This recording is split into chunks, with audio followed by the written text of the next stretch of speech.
سرقة ضخمة تحدث في إحدى المدن، يجد مجموعة من اللصوص أنفسهم محاصرين في مبنى مهجور ومحاصرون من قبل الشرطة.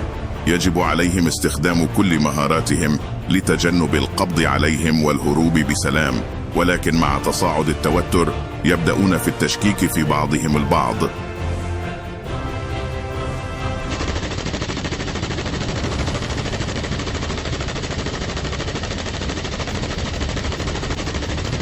يجب أن نخرج من هنا.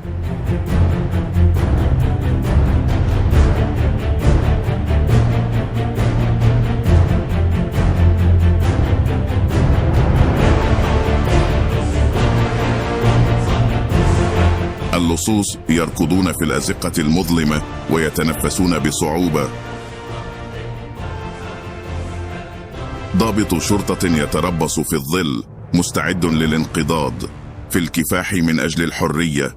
من سيخرج حيا؟ إنهم يقتربون منا. هل يمكننا حقا أن نثق ببعضنا البعض؟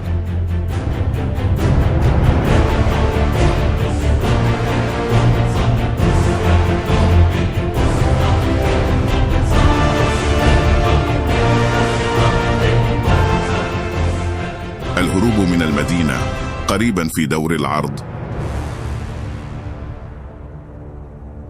In the end, I thank Jason for your follow-up. We hope to subscribe to the channel and activate the bell button, and do not forget to like. We also await your support through the super chat and the thank you feature.